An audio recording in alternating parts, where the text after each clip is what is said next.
Hey guys, it's me Anthony, and in this complete beginner guide I will explain you everything what you need to know in Adobe Premiere Pro to edit your own projects. If you have any questions, let me know in the comments. Let's get started. Okay, first, before we jump into Premiere, we start by organizing our footage. For that, we prepare a few folders on our desktop to get everything ready. Let's start with the first folder and name it Footage. Here you can drag and drop all your footage from your camera. The next folder we're creating is Sound Effects. Here we put all the sounds we'll need later for our sound design or sound design process. For this tutorial, I prepared 10 sound effects. You can also download them for free in the description. The next folder we create is called Music, where we put our main song. We're almost done. The second to last folder is called Overlays and Effects, where we place all our overlays and visual effect elements. The final folder we create is Project Files, where we keep all the finished files and exports. If you do this work before opening Premiere, your project will be organized, which saves you a lot of time later. When you open Premiere Pro, you'll first see a loading screen. Once it's loaded, you'll see the Start window. At the bottom, you'll find your recently edited projects, and on the upper left, you'll see the navigation menu where you can click New Project. Here you can name your project. Let's call it Premiere Pro Guide. Click Browse to choose where to save it. Now use the folder structure we created and select the Project Files folder. If you check Skip Import mode, you can jump straight into the editing process, which is exactly what we want. Now click Create. You're now looking at the editing workspace in Premiere, where we bring our project to life. On the top left, you'll see the panels. This is where you find everything you need for editing, like your effects, effect controls, and all the essential tools for working on your clips. On the top right, you'll see the preview window, where you can play back and check everything you're editing in real time. At the bottom, we have our timeline, where we make all the adjustments to our clips. This is where the magic happens. On the left, you'll find the timeline tools. Above here is the workspace switch. You can change the view of Premiere, but keep it on editing for now. Small tip: you can resize each panel by simply dragging its edges to make your workspace more comfortable. This helps you keep everything organized and speeds up your editing workflow. On the top right, you'll see a panel called Lumetri Scopes. Right-click on it and close the panel for now. We'll need it later. For now, this is all you need to know for the first step. Let's move on and start importing our clips in the next step. To do that, click on the Project panel and select Import Media. Here, you can now find the folders we created and import everything directly from here. Let's skip this for now, because I also want to show you that you can easily drag and drop your files directly into the Project panel. Get used to this method, it's faster. Click the List button to switch to List View. You can also sort them by name when you click up here. So change the view whenever you want. You can even zoom in and out using this little slider. Play around with it and you'll find your own preferences. If you right-click on one of the folders and go to Label, you can choose a color. This helps you stay even more organized, especially when working with lots of files and folders. So, right-click, Label, and then choose a color. Now let's open our Footage folder, where we can find the footage we moved earlier. This could be the footage from your camera, for example. If you change the view, you can see a preview image of your footage. And if you hover over it without clicking, you can scrub through the clip to see what's happening inside. So every folder you see here contains the files we placed inside. Next to the Project panel, you can see all the folders we just opened. With a right-click and close, you can close any folder or panel. I'll explain the other important panels once we start editing. So close the folders and let's start creating a sequence. Method 1. Open your Footage folder and drag your clip straight into the timeline. Premiere will automatically match your footage settings and create the correct sequence. This is the fastest way to do it. If you switch to List View in your Footage folder, you can now see your sequence here. Let's delete it for now using the Delete key, because I want to show you Method 2. Go one folder level back and create a new folder using the bin icon, then name it Sequence. We will now create a sequence manually. To do that, click on the Sequence folder, right-click, go to New Item, and then select Sequence. You now see the new Sequence window, where you can choose between different saved presets. If you click on Settings at the top, you can manually adjust the sequence settings. You can leave the editing mode on DSLR. Under Timebase, you can change the timeline's frames per second. I keep mine at 23.976. Here you can also change the frame size and set it to any resolution you want. In our example, we're using a normal HD resolution, but you can always change it as long as your footage is large enough. You can leave the other settings as they are, since they're already fine. You can now save this as a preset or simply name it in our example, Premiere Pro Guide. All the other settings are fine, so you can click OK. Your sequence is now created. Now go to your footage folder and drag your clip into the timeline. This will place your footage inside the sequence and you're ready to start editing. Let's start cutting our clips now. If you understand this procedure, you already know one of the most important steps in Premiere. Let me show you the timeline zoom. If you press the plus key on your keyboard, you can zoom into your timeline, and with the minus key, you can zoom out. You can also use this slider to zoom in and out. So zoom in and let's make our first cut. Click on the razor tool icon on the left to make the cut. If you move through your clip with the playhead, you can choose the exact spot where you want to make the cut. So go through the clip and click on it with the razor tool. On the left, switch back from the razor tool to the selection tool, and then delete the rest of the clip using the delete key. If you click on the empty space between the clips and hit the delete key, your other footage will move together automatically.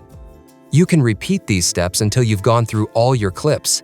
Let me show you another method to cut your clips. Let's say we found a spot where we want to delete the left part of the clip. Press Q on your keyboard to remove everything to the left. Your footage will be cut and automatically ripple to the left. We can do the same with the W key. This time, it will delete everything to the right. This method saves you a lot of time during the rough cut. So find a spot, hit the W key, and you're done. You'll get really fast once you get used to it. Go through all your footage now and continue this procedure until you're done. Take your time to check every clip carefully and remove everything you don't need. The more you practice this, the faster and more efficient your rough cuts will become. Cutting this way keeps your timeline clean and helps you stay organized for the actual editing process. Once your rough cut is finished, you'll have a solid base to start shaping your final video. Don't worry if it feels slow at first. Speed comes naturally with repetition. Try to focus on keeping only the moments that actually matter for your story. Once you've trimmed everything down, your timeline will already look much cleaner and easier to work with. There's also another shortcut. If you press C on your keyboard, you instantly switch to the razor tool and can make your cut. Press V to switch back to the selection tool, where you can delete the unwanted parts of the clip. Working with shortcuts saves you tons of time. Now you know all the basics of cutting clips in Premiere. Let me show you how I cut clips to music. Open the music folder and drag the track onto the timeline below your clips. With music, everything feels different. Make sure you choose music that is copyright-free and fits the mood of your project. On the right side, you can see the audio meters, the green bars that move when your music is playing. Premiere has a nice feature. If your song is longer than your clip, you can click on the Ripple Edit tool on the left, hold it, and then select the Remix tool. Go to the end of your music and drag it to match the length of your clips. Premiere will create a smooth ending so the music fades out naturally. This tool saves you a lot of time, especially when you don't want to manually cut and fade the track. So let's start cutting to music. First, get a feeling for the song. When the beat or tone changes, that's the perfect moment to switch to the next clip. Did you hear those parts? Now choose the clip that fits best. In this example, the beauty shot of her would be the perfect way to start. So let's choose this clip, and with your mouse, you can adjust the start by dragging the left edge of the clip to remove the unwanted part. This way, you can find the perfect beginning for your shot. Highlight the other clips and drag them above your main track. Then move the chosen clip to the beginning of the timeline. Looks already dope. Let's make a cut when the beat changes and place another clip next to it. Zoom in so you can see the beat change more clearly, and make the cut with the razor tool by pressing C on your keyboard. Delete the rest of the clip, and let's find another clip that fits this moment.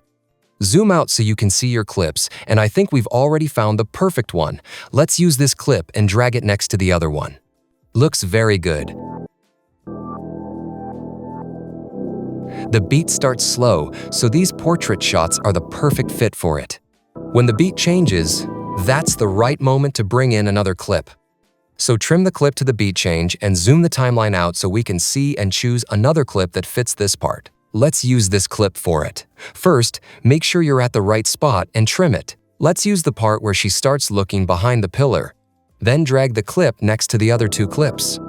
Fits perfect. What we can do here is make simple jump cuts. This is a quick and effective way to cut to your music. So, make a cut on the next beat with C, then move a few frames forward with your mouse and make another cut. After that, drag the remaining part of the clip to the first jump cut. You see how easy and simple it is. Go to the next beat and make another cut, then move a few frames forward and use C to cut again. Finally, drag the clip over to the other clips. Don't forget, with V, you switch back to your normal mouse so you can drag the clips around. Cutting is really simple once you understand these basics. You don't need to be a pro, a bit of creativity and feeling for the beat is more than enough. The more you practice, the easier it gets, and soon you'll be cutting instinctively. Everyone can learn this, and with time you'll develop your own style and workflow. So let's continue with the jump cut. Jump cuts are one of the easiest ways to add energy to your edit. They create this fast, snappy feeling that fits perfectly to the beat of the music.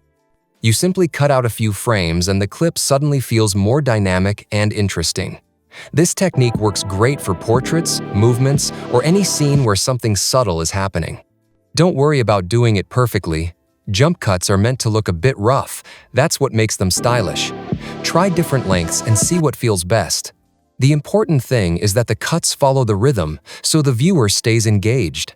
With just a few simple cuts, you can turn a calm shot into something really exciting. Keep experimenting, and you'll quickly find your own jump cut style.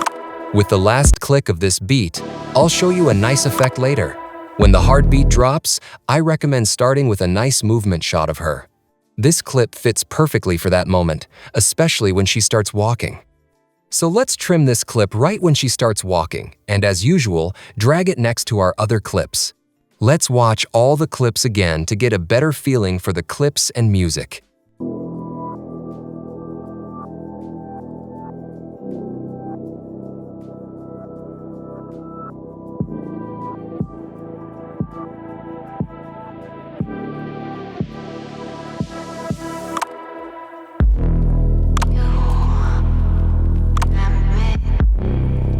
Looks nice, right? With simple cuts, you can do so much you don't need crazy effects all the time. So let's find the part where we want to bring in the next clip. For that, zoom into your timeline, and when you hear the vocal, that's the perfect moment for a cut. So press C on your keyboard and make the cut. Let's park the other clip for now. Maybe we can use it later. Let's use this one where she looks to the side. For that, drag the clip to the cut and listen to it again.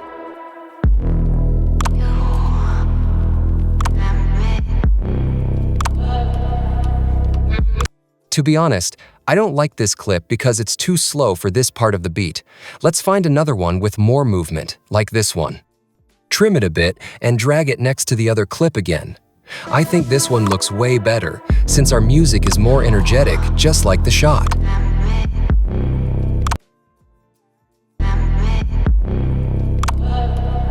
It's way better.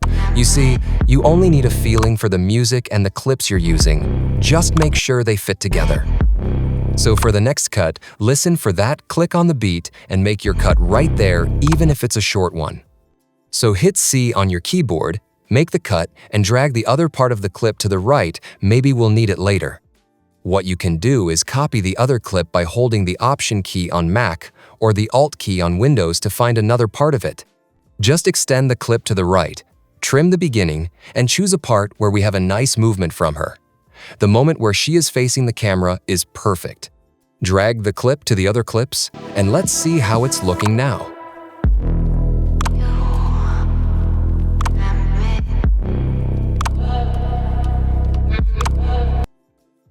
So, when we hear the vocals, we can make our last cut. Make the cut, delete the rest of the clip, and look for a nice part in the other clip that we can use, maybe the moment where we see both girls a bit closer. This is the perfect moment. Trim the left part to the right and drag the clip next to the others.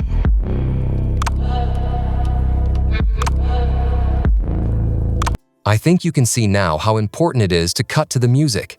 It's a simple and effective way to get the best feeling and energy out of your footage. Let's bring some movements now to our clips with simple keyframes. For that, highlight the first clip and go to the Effect Controls panel. You can find them under these little arrows if you don't see them at the top. The Effect Controls panel lets you adjust everything about your clip, like position, scale, rotation, and any effects you apply. Perfect. Now I can explain keyframes. In the Effect Controls, go to the beginning of your clip. Under Motion, you can change the position by clicking on the numbers and moving your mouse left or right. This shifts your clip on the screen. When you click this little back arrow, your settings jump back to the default values. You also have the Scale option, where you can zoom in and out of the clip.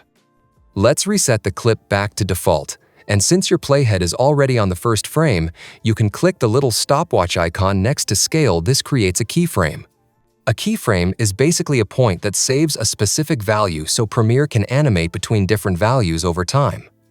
If you move the playhead almost to the end and zoom in a bit, Premiere automatically creates a new keyframe because we're adjusting the scale, and that makes sense since keyframes are added whenever you change a value while animation is enabled. Let's drag this keyframe to the end of the clip. Now let's take a look at the small animation. You see this nice little zoom? That's the process of keyframes. You can do the same with rotation. Go to the first frame of the clip, hit the stopwatch, and then create another keyframe with a little bit of rotation. Let's jump to the second clip now and do the exact same steps again. Keyframes work great when you have very static shots because they help you add a bit of movement to the clip. So go to the first frame and hit the stopwatch. This time we can start by zooming in a bit and then create the last keyframe at 100. That way we get a zoom in at the beginning and a zoom out at the end. Drag the keyframe to the end and let's see this now.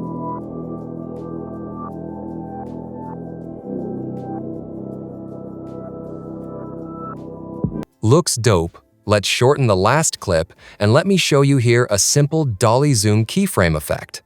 A dolly zoom is a simple effect where the clip zooms in while the camera feels like it's moving back, creating a cool, stretchy look. For that, go to the first frame of the clip, zoom in to around 125, and then set the last keyframe back to 100. You see, in just a few seconds, we've created this dolly zoom effect. That's it. So let me show you now how to add some effects to your clips. Let's listen to the first part again and create a simple flash transition between the first clips.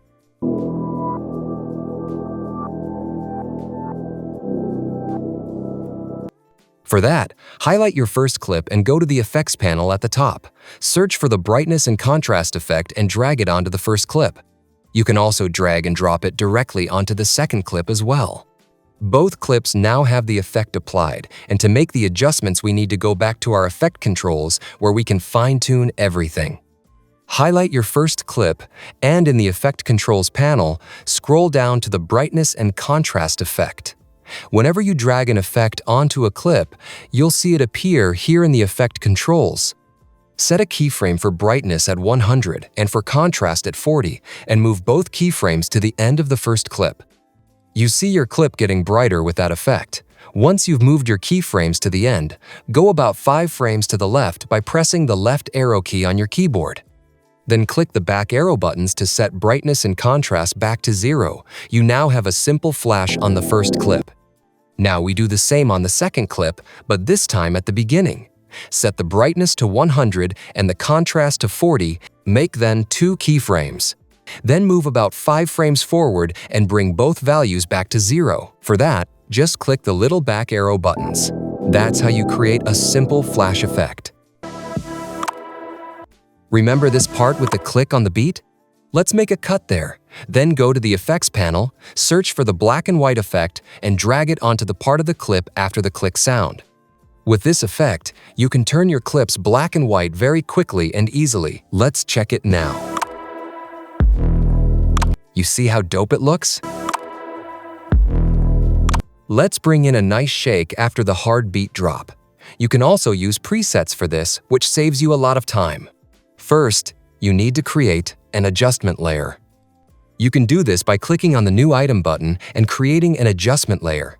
An adjustment layer is a blank layer that lets you apply effects and color changes to multiple clips at once without affecting them directly. So click on it and simply hit OK. Next, drag and drop the adjustment layer onto the clip where we want to apply the shake effect. In the description, you can download my preset packs, where you only need to drag and drop the effects onto your clips. With only the adjustment layer, nothing happens yet. To bring the magic to life, you need to go to the Effects panel. If you download this pack, you can import it straight into your Effects panel. Open the Shakes folder. Each effect tells you exactly how long the adjustment layer should be. In this example, it needs to be 6 frames long. Now go down to your adjustment layer, zoom into your timeline, and move to the first frame of the layer. Using the right arrow key, you can step forward frame by frame. On the 6th frame, make a cut just like we learned earlier. Press V on your keyboard to deselect the cut tool, then delete the remaining part of the adjustment layer. Now just drag and drop the hard flashy shake effect onto the adjustment layer, and that's it. You see how much energy it brings with a simple black and white effect in this shake? You have so many more possibilities. Let me show you now how to use overlays. Open our Overlays folder and then the Film Burns folder. I created 10 film burns that you can download for free in the description. If you switch the view like we learned, you can hover over the clips to preview how they look. This makes it much easier to find the film burn that fits your edit the best. Choose one you like and drag it above, but between those two clips. As you can see, we can't see our clips anymore, but we'll fix that. First, right-click on the film burn and choose Scale to Frame Size, since this film burn is in 4K and our timeline is in HD. Now the film burn fits our screen. So let's make the clips visible again. To do that, select the film burn, go to the Effect Controls panel, and change the blend mode to screen. You see, our clips are back. Now let's find the perfect moment where the red burn is centered and drag the transition right into that spot. This looks good. If you want to save time, you can also copy the shake effect to the other clips. To do that, hold the Option key on Mac or the Alt key on Windows and drag it to the right position. Do this twice, and that's it. On YouTube, you can find thousands of effects, tutorials. Just be creative and get inspired. Let me show you now how to add sound effects. Open the sound effects folder that we imported at the beginning and find a good moment to add, for example, a whoosh sound underneath our shake effect. Drag and drop the whoosh sound under it, and that's it.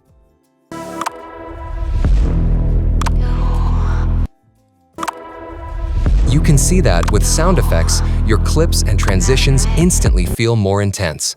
Let's add another sound effect to our film burn transition. Just drag and drop the film burn sound underneath the transition. Let's position it correctly and see how it sounds. If you extend the audio track, you can also lower the dB to make it less intense. So now the sound effect isn't too loud. I think this should be enough for this transition. Let's find one sound for the beginning of the clip. I think something like a heartbeat could work well here. Let's try it out and drag the sound to the end of the clip.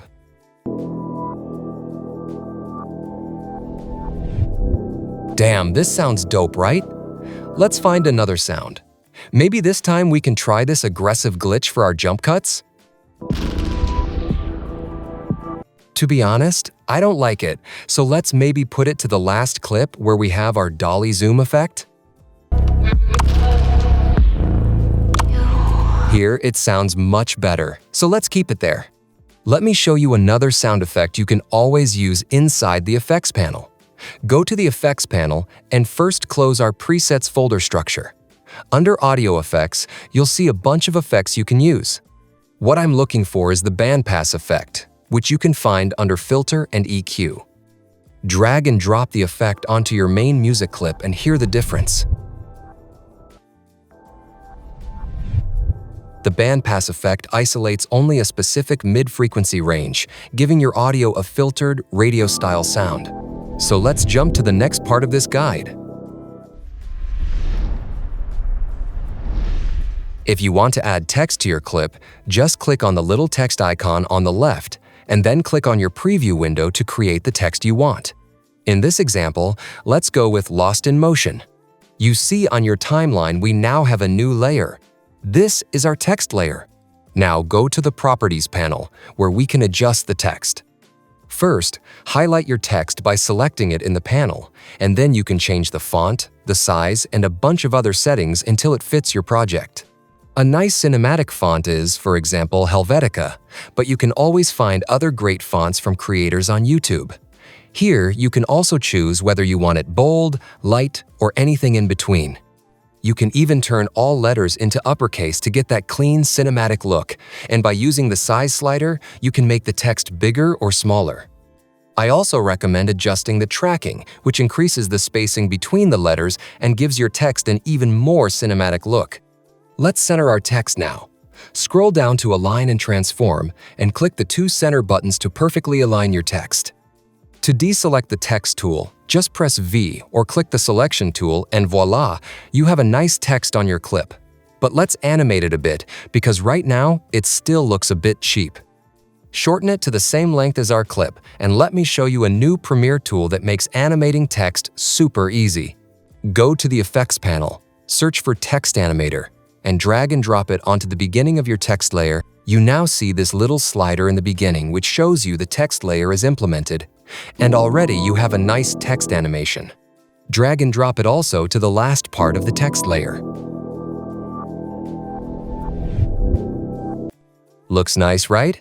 Go to the Effect Controls panel, and if you click on the little Text Animator slider on your text layer, you can make some additional adjustments if you want. Click the Surprise Me button, and Premiere will give you different animation examples. To be honest, just keep clicking it until you find a style you like. You can do the same with the ending or simply leave it as it is. I also want to show you a default transition that is simple and fast. Just go to the beginning of the text layer on the first frame, right-click, and choose Apply Default Transition. This adds a quick fade-in to your text. But let's leave our animation for this example. Let me show you the next chapter of this guide. So, to stay organized, I want to show you a way to color label your clips. This helps you quickly identify different types of footage and keeps your timeline clean and easy to work with. Let's highlight all of our main clips and right-click on them. Under Labels, you can choose from different colors. Pick a color that fits your workflow so you can instantly recognize your main clips while editing. This really helps when you have a bunch of clips, layers, sound effects, and more on your timeline. You can also label your effects, like adjustment layers or text layers, to keep everything easy to identify. Color coding keeps your entire timeline visually structured, which saves you a lot of time during complex edits. Especially when you work with many layers, it helps you spot important elements instantly. You can even create your own little system, for example, red for your main clips, blue for adjustment layers, yellow for sound effects, and green for text. The more consistent you are with your colors, the faster you'll be able to navigate through any project. So let's color correct the clips we've added. To do that, click the little eye icon to hide the text layer so it doesn't distract you while adjusting the colors. You can find it here, and as you can see, our text is now hidden. To start the color correction, go to the Lumetri Color panel. If you don't see it in your workspace, go to Window at the top and enable it there. Also, make sure to open the Lumetri scopes, since we'll need them as well. You can find the Lumetri scopes right under the Lumetri Color panel. You should see the scopes on the right side now, which is perfect because we need both panels visible at the same time. you can extend the Lumetri scopes a bit. So, let me first explain what they do. Lumetri scopes show you the brightness and color information of your clip, helping you see whether your image is too dark, too bright, or color shifted. Bright areas appear at the top of the scopes, while dark and black areas sit at the bottom. This helps you see exactly whether your highlights are too bright or if your shadows are crushed. So let's jump into the Lumetri color panel. On the basic correction, here you have many sliders, for example, the exposure slider, which lets you brighten dark clips. But as you can see, when we push the slider too far, the Lumetri scopes touch the top edge, meaning the image is way too bright and we're losing information. If you double-click the exposure slider, it resets back to default. When you move it just a tiny bit, you'll be fine as long as the Lumetri scopes don't touch the top edge. Always brighten the image until it almost reaches the edge on the brightest part of the shot in our example. That's the sky. You can see that 0.2 is enough, since this clip is already perfectly exposed. Let's bring some more contrast into this clip, so push the contrast slider to the right. You'll also see the Lumetri scope stretch out, because increasing contrast pushes the brights brighter and the darks darker. That's enough. If you lower the highlights, you're able to see the bright areas better, like clouds if there were any, or the bright parts of the skin, which would otherwise get blown out. If you decrease the shadows, you'll see more detail in the darker areas, and if you raise them, the deep shadows will start to disappear. Let's slide it down just a tiny bit. Now let's adjust the whites. They control the brightest parts of your image and help you fine-tune how strong your highlights should appear. Let's decrease them a bit as well, since we want a cinematic look. And if you touch the blacks, you'll see on the Lumetri scopes that the values move closer to the bottom. This shows how deep and rich your shadows become. Make sure it never touches the edges, because that's a sign you're losing information, just like her hair in this example. So again, move the slider up or down until it stops right before hitting the edge. This way you keep all the important details while still giving your image a nice cinematic contrast. In this example, 0 is perfect, so leave it as it is. On top of the basic correction panel, you also have the saturation slider, which controls how strong or weak the colors appear in your image. You can increase it a tiny bit in this example, and above the saturation slider, you can adjust the temperature. This controls whether your image looks warmer, more orange, or cooler, more blue. This also helps you find the right white balance. Make sure to always shoot with a neutral white balance so you can easily push the image warmer or cooler later without losing color accuracy. So let's take a look at the before and after by clicking this little button. It already looks way better with the color corrections before. It was a bit washed out. If you move the slider to the creative section of Lumetri Color, you can apply a LUT to your clip. A LUT is basically a preset color style that instantly gives your footage a specific look. Premiere already has some nice LUTs you can use, and if you find them too intense, you can simply adjust the intensity slider until it fits your style. This one looks dope. But mark my words, never apply LUTs directly to a clip like we're doing right now. Always color correct your clips first, and then apply the LUT on an adjustment layer so you don't mess anything up. So let's delete our LUT and place an adjustment layer right above our clips. Since we have some text and effects on top, just move them one video layer up to make space. Then go to your project panel and click the New Item button to create an adjustment layer. Hit OK, since we want the adjustment layer just as it is. Drag and drop the layer onto your timeline and extend it so it covers all your clips. Make sure to unhide the eye icon so the adjustment layer becomes visible again when we apply the LUT. Now jump back into the Lumetri Color panel and make sure your adjustment layer is selected. Then, in the Creative section, you can apply the LUT you want and adjust the intensity to your liking. Since we only color corrected the first clips, our other shots still look a bit different. So make sure to color correct every clip first and then apply the LUT to your footage. With the intensity slider, you can adjust how strong you want the LUT to look. This is the quick and simple way of using LUTs, but keep in mind that you can also import your own LUTs if you want to create a unique or more cinematic style. You can find many LUTs online, or simply use the ones that come with Premiere. So let me show you how to export a clip. First, set your in and out points. Go to the beginning of your clip and press the I key to tell Premiere where your working area starts. Then go to the end of your clip and press the O key to mark where it ends. This tells Premiere exactly which part you want to export. Once you're done, go to the top and click on Export. Here you'll see all your export settings. First, you can choose your file name. We already have Premiere Pro Guide. Then click on the location field to choose the right folder, in our case, the one we already created called Project Files. So click on it, and if you want, you can add version 1 to your file name in case you plan to create more versions later. Especially when you work with clients, I highly recommend doing this. Click then, Save. After that, you can choose a preset file. Presets are predefined export settings that save you time and ensure consistent quality. At the end, I'm using Match Source, Adaptive High Bitrate, which is a great all-round option for high-quality exports. Make sure to leave your format set to H264, since this is the standard format for exporting videos. If you click on Video and then on More, make sure to enable Render at Maximum Depth and use Maximum Render Quality for the best possible export results. You can leave the rest as it is. You don't need to change anything else because Premiere already uses solid default settings. These defaults work great for most projects, so you don't have to worry about tweaking every little detail. Under Range, you can change it from Entire Source to Source In Out, which makes sure that Premiere only exports the section you marked with your in and out points, not the whole timeline. Here you can see some information about your export settings, and once everything looks good, simply hit the Export button.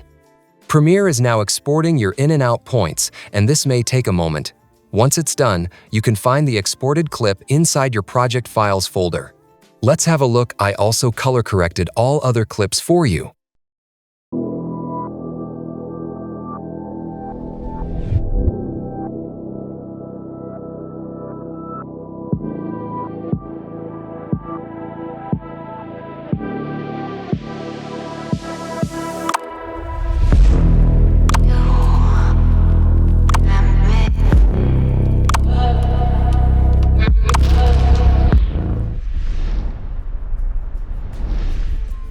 Let me show you a nice little bonus in case you didn't know this.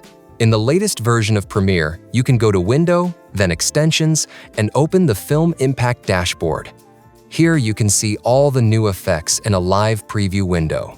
You can also click and drag the Film Impact dashboard to place it between your other panels. This shows that Premiere is constantly evolving and keeps getting better and better. With this new effects and transition overview, it's super easy to apply any effect. And if you want to learn more, I also created a full tutorial on how to use them. Just click the video on screen.